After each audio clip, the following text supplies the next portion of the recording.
여러분 안녕하십니까? 계속해서 대구 경북 소식 전해드립니다. 12월 첫날인 오늘 대부분 지역에서 첫눈이 내리고 춥습니다. 현재 구미 등 일부 지역에 눈발이 날리고 있고 1cm의 적설량을 기록한 상주 등 대부분 지역은 눈이 그쳤습니다. 오늘 낮 최고 기온은 대구 9.6도, 포항 9.2, 구미 7.5도 등으로 평년보다 1, 2도 낮지만 대부분 지역에 강풍주의보가 발효돼 체감온도는 더 낮습니다. 내일은 대체로 맑은 가운데 대구의 아침 기온이 영하 3도까지 떨어지고 낮 최고 기온도 0도에서 3도에 머물러 많이 춥겠습니다. 전국 유일하게 남아있는 향토백화점 대구백화점이 창립 70주년을 맞았습니다. 대기업 백화점들의 이딴 진출에 어려움을 겪고 있는 가운데 2년 뒤에는 신세계도 입점을 앞두고 있어 또 한 번 생존 경쟁이 예상됩니다. 권윤수 기자가 취재했습니다. 대구백화점 70주년 기념 행사는 간소하게 치러졌습니다. 근속 직원과 우수 직원 표창에 이어 임직원들이 대구 소년원을 찾아 점심 봉사 활동을 하는 것으로 대신했습니다.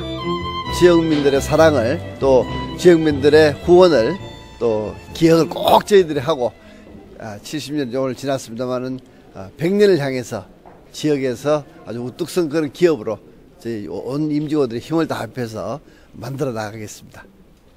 대구백화점은 창업주 고 구보능 회장이 1944년 1월 대구 삼덕동에 20평 남짓한 대구 상회를 인수한 것이 모태입니다. 그해 12월 26일 대구백화점의 문을 열었고 1969년 한강 이남에서 가장 큰 현대식 10층 건물인 대구백화점 본점을 신축했습니다. 이곳은 대구 사람들에게 오랫동안 랜드마크였습니다. 84년 유통업계 최초로 은탑 산업훈장을 받았고 93년 당시 한강 이남 최대 규모의 대백 프라자점을 여는 등 90년대까지 승승장구했습니다. 그러나 롯데와 현대백화점 등 대기업이 대구에 진출한 뒤 매출은 급감했고 신사업 개척의 기회는 번번이 놓쳤습니다. 여기에 2016년 말 신세계백화점이 동대구역에 문을 열면 수성구 주민 매출 의존도가 높은 대백 프라자에 직격탄이 예상됩니다. 대구백화점은 프라자점 주차장 터 개발을 검토하고 있고 옛 귀빈 예식장 자리에 들어설 아울렛 경영을 저울질하고 있습니다. 지역민들의 그 소비 성향과 또 좋아하시는 점들을 알고 있기 때문에 그 점을 더 특화해서 지역민들이 앞으로 계속해서 사랑을 받을 수 있는 그런 기업으로 만들 생각입니다. 지역에 뿌리를 두고 지역 경제와 함께 해온 향토백화점이 대기업의 무차별 공세를 어떻게 뚫을지 시험대에 올랐습니다. MBC 뉴스 권윤수입니다.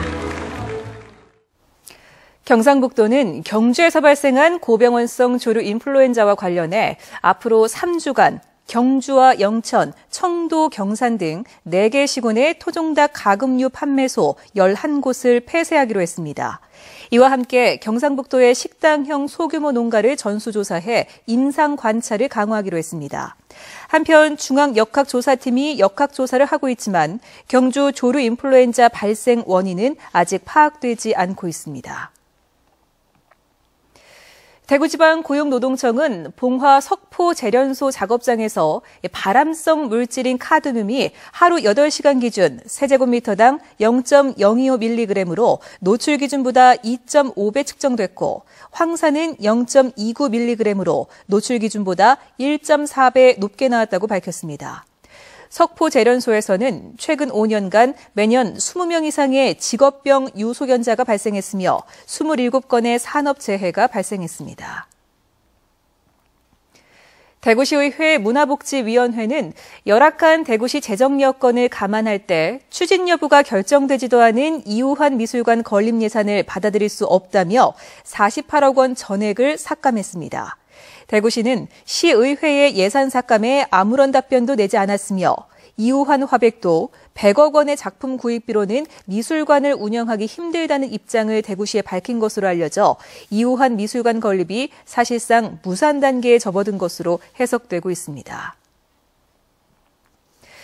국내 최대의 울진 금강 소나무 군락지에서 최근 몇 년간 수백 년생 나무들이 말라 죽어가고 있습니다.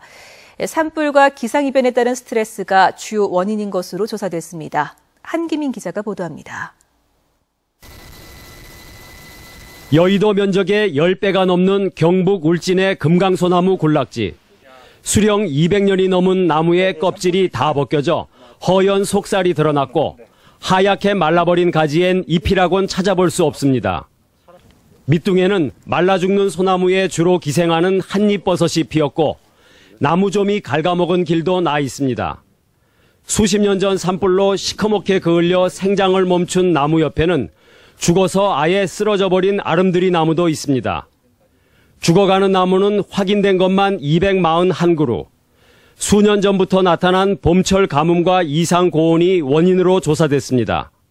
가뭄 스트레스를 받게 되면 나뭇잎에 기공을 닫게 되고 광합성을 할 수 없게 되어서 탄수화물을 만들 수 없게 됩니다. 그러면 우리 사람으로 비유하면 굶어 죽게 되는 셈입니다. 산림당국은 말라 죽은 나무를 교육 연구용으로 그대로 놔두고 종합대책을 세우기로 했습니다. 한루수림이 침하여 소나무림을 생육에 억제하기 때문에 그는 불량 한루수를 제거하는 숲가꾸기 사업을 계속 추진할 계획이 있습니다. 산림청은 한국 임업의 자존심인 금강소나무의 후계림 조성 사업도 확대하기로 했습니다. MBC 뉴스 한기민입니다. 한국감정원에 따르면 지난달 대구의 주택 매매 가격은 한 달 전보다 0.6% 올라 지난 9월부터 석 달째 매매 가격 상승률 1위를 기록했습니다. 주택 전세 가격 상승률도 0.51%로 전국에서 가장 높았습니다. 경북은 주택 매매 가격이 0.24%, 전세 가격은 0.12% 올랐습니다. 한편 지난달 전국의 주택 매매 가격은 한 달 전보다 0.17%, 전세 가격은 0.3% 올랐습니다. 대구 문화방송이 발간한 대구 MBC 50년사가 사단법인 한국사보협회가 주최하는 2014 대한민국 커뮤니케이션 대상에서 최우수 사사 대상 수상작으로 선정됐습니다. 1책 2권으로 편찬된 대구 MBC 50년사에는 대구 MBC가 대구 경북 지역민과 함께한 50년의 애환과 역사가 고스란히 담겨져 높은 평가를 받았는데 시상식은 오는 3일 한국프레스센터에서 열릴 예정입니다. 지금까지 대구 경북 소식 전해드렸습니다. 시청해주신 여러분 고맙습니다.